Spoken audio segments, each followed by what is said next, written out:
വിശുദ്ധ പുരുഷന്റെ അടയാളത്താൽ ഞങ്ങളുടെ ശത്രുക്കളിൽ നിന്ന് ഞങ്ങളെ രക്ഷിക്കണമേ.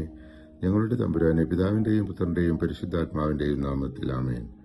2 കൊരിന്ത്യർ 12-ാം അധ്യായത്തിൽ കഷ്ടതകളുടെയും ബലഹീനതകളുടെയും നടുവിൽ ദൈവകൃപ മതിയാകുന്നു. ക്രിസ്തുവിന്റെ ശുശ്രൂഷകൻ വിനയത്തോടെയും വിശ്വസ്തയോടെയും സ്നേഹത്തോടെയും ജീവിക്കണം. വിശ്വാസികൾ വിശുദ്ധ ജീവിതത്തിലും ഉദാരതയിലും ഐക്യത്തിലും വളരണം എന്നീ പ്രബോധനങ്ങളാണുള്ളത്.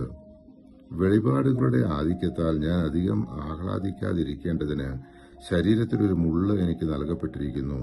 അതായത് എന്നെ ശല്യപ്പെടുത്തുന്നതിനും മതിമറന്ന് ആഹ്ലാദിക്കാതെ എന്നെ നിയന്ത്രിക്കുന്നതിനും വേണ്ടിയുള്ള പിശാചിന്റെ ദൂതൻ.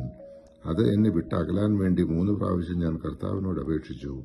എന്നാൽ അവിടുന്ന് എന്നോട് അരുളി ചെയ്തു, നിനക്ക് എന്റെ കൃപ മതി, എന്തെന്നാൽ ബലഹീനതയിലാണ് എന്റെ ശക്തി പൂർണ്ണമായി പ്രകടമാകുന്നത്.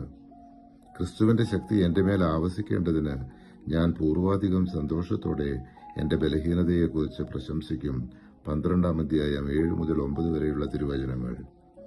2 കൊരിന്ത്യർ ലേഖനത്തിന്റെ അവസാന അധ്യായമായ 13-ൽ സ്വയം പരിശോധിച്ച് വിശ്വാസത്തിൽ ഉറച്ചു നിൽക്കുക, മാനസാന്തരത്തോടെയും ഐക്യത്തോടെയും സമാധാനത്തോടെയും ജീവിക്കുക, ദൈവത്തിന്റെ കൃപ, സ്നേഹം, പരിശുദ്ധാത്മാവിന്റെ കൂട്ടായ്മ എന്നിവയാണ് ക്രിസ്തീയ ജീവിതത്തിന്റെ അടിസ്ഥാനം എന്നീ സന്ദേശങ്ങൾ കാണാം. അവസാനത്തിൽ സന്തോഷത്തോടെ ജീവിക്കാനും ആത്മീയ പക്വത കൈവരിക്കാനും ഐക്യത്തിലും സമാധാനത്തിലും നിലനിൽക്കാനും അദ്ദേഹം പ്രോത്സാഹിപ്പിക്കുന്നു.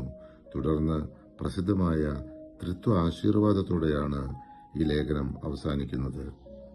സഹോദരങ്ങളെ, സന്തോഷിച്ചുകൊള്ളുവിൻ, പൂർണ്ണരാകുവിൻ, പ്രബോധനം സ്വീകരിപ്പിൻ, ഏക മനസ്സുള്ളവരായിരിപ്പിൻ, സമാധാനത്തോടെ ജീവിപ്പിൻ.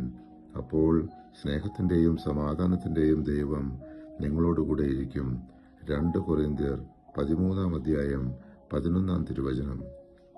വിശുദ്ധ പൗലോസ് കൊറിന്തോസ്കാർക്ക് എഴുതിയ 2-ാം ലേഖനം ഇവിടെ പൂർണ്ണമാകുന്നു. പരിശുദ്ധാത്മാവെ, തിരുവചനത്തിന്റെ അനന്തശക്തിയാൽ ആത്മാവിന്റെ ബലങ്ങളും ദാനങ്ങളും നൽകി തീക്ഷ്ണതയാൽ ഞങ്ങളെ ജ്വലിപ്പിക്കണമേ. ആമേൻ.